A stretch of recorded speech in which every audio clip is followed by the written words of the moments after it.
Politics is number. You must know this. It is clear. And it is not something that is hidden. When the masses are with you, it's visible. It is feelable, it's handleable, it's touchable. That's the first thing. Number two, if you have been following the recent court sessions, all evidences, practical proofs have been brought to court. If they don't give Obi the election, it's just because Africa is corrupted. Because there are enough proofs on ground to show that the elections were rigged. Number three, the president or the chairman of the electoral committee in Nigeria, Professor Yakubu Mahmoud, first of all said there was a glitch. They brought a technician, an engineer, who said that nothing went wrong with all the servers that were conducting when the elections were conducted. So you and I know very well that when elections were being conducted in Nigeria, Tinubu was the last person they ever thought could win election. From every flank. One, Tinubu is not physically fit. Number two, Tinubu has a very wrong testimony as a president. You need to have that background integrity. Number three, you are pushing the apostle. Go ahead. Go ahead. It's important you answer those questions. Yes. Number three, Tinubu is coming from a political party that his predecessor had damaged the economy.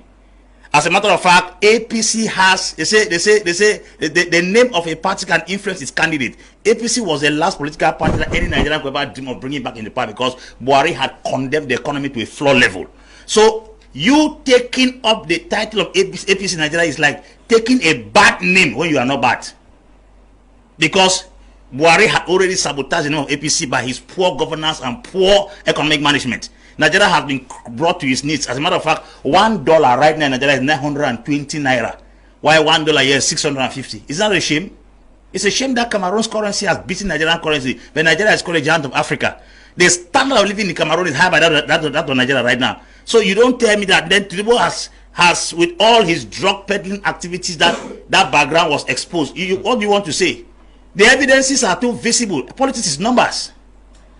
Senior Apostle. So to the different social media outlets created on the monitor the election. I want to say that Jarvis, the floor was supposed to be from the room. But yes, just stop. That viewer is suffering from myopia and also hypermetropia, long and short-sightedness. And because why I will say this, it's clear. The Nigeria election, when the results were declared, it is stated in Nigeria Constitution that before we are declared president of Nigeria, having won the valid vote, you must have to tell, including and to 25% of the Federal Capital Territory. Abuja is not a state. The president of Abuja, which is the Federal Capital Territory, is the governor of Abuja, act as a governor. And so the constitution say you must at least have just 25% of vote in that area. He did not have.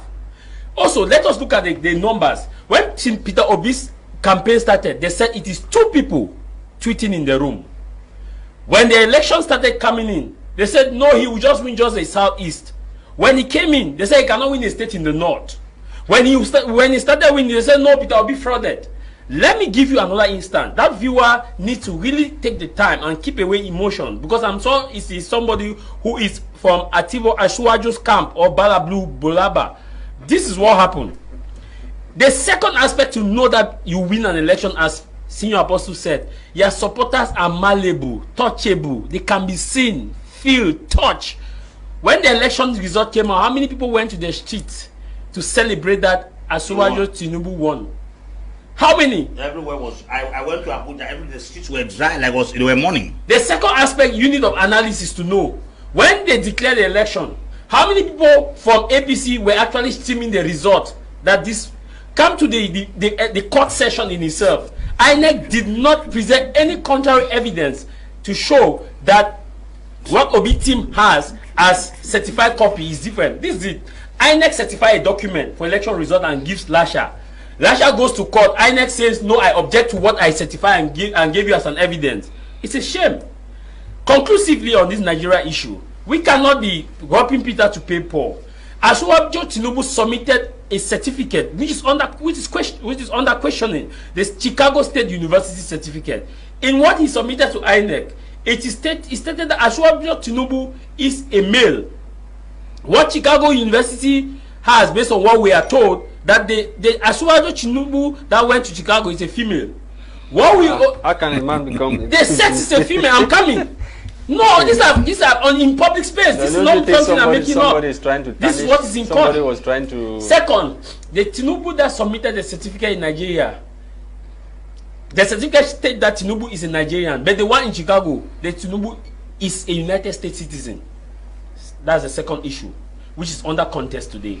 We are not refusing the fact that you don't have to support Tinubu. Campaign, how did Tinubu campaign? He went to a debate and they said, what will you do when you are elected president? This is his speech. Day one, hit the ground running.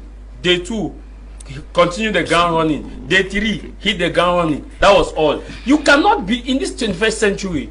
You cannot say Tinubu won the election. We are not talking about Tinubu here. We are talking about ECOWAS.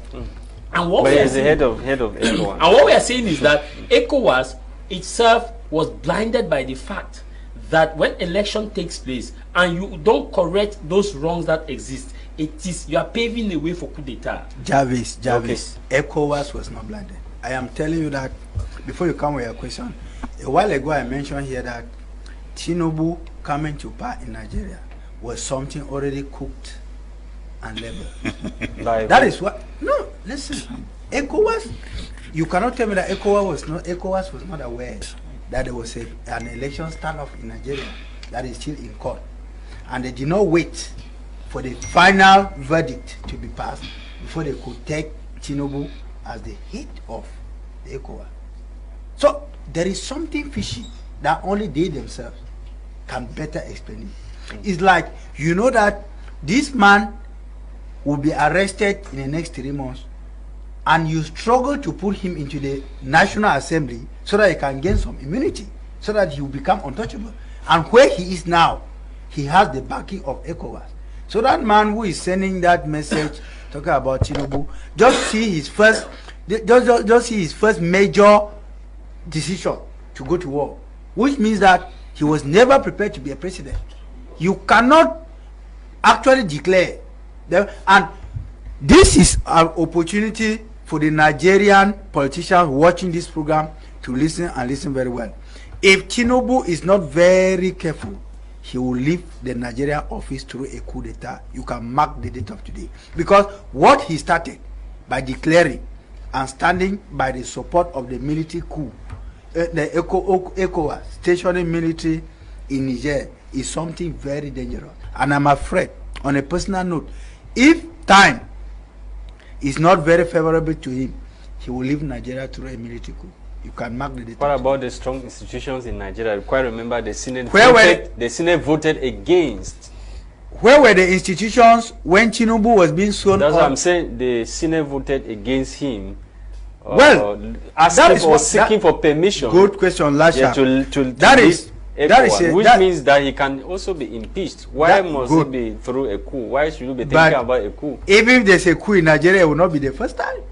We know of General Sani Mane Abacha. No, we are not going back. We are talking about after the democracy was restored in. Okay, you mean that in the days of General Sani Mane Abacha, there was no democracy in Nigeria? No, what I'm trying to say is that we cannot even completely rule out the fact that the role of democracy or the role of constitutional order in Africa's democracy is completely absent, because we can still give some credit to Nigeria. We can give to Ghana, we can give to Kenya. I think Tamai can better elucidate that.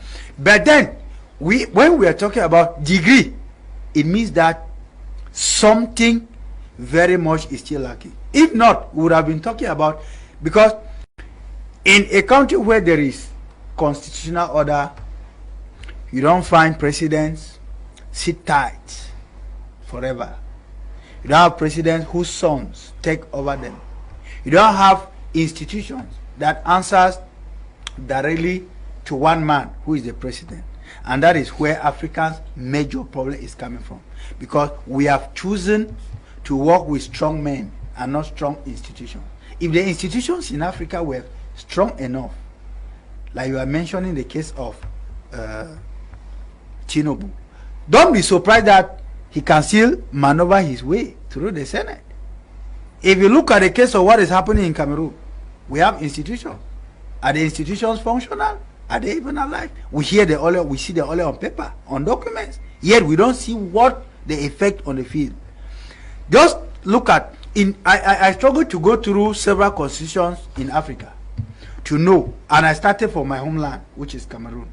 If the president is no more today, which institution has to announce the disappearance or the demise of a president? Do you know that actually at the time we are talking in this studio, the president can disappear and go for months, and we don't know who shall tell us where that the president is dead? So those are the kind of things we are saying that the constitution is clear. The president of the Senate will take over. I am telling you who should announce. No, the announcement is not important. No, what I say? Let's talk about. Listen. Let's talk about who takes over. No, you cannot rule out what you just said. You said it's not important. So when you say who will announce that he's not there before somebody should take over? We are starting from the announcement before the taking over, and unfortunately, in failed governments like that in Africa, of which Cameroon is taking the lead. Okay, the other countries that you did research on,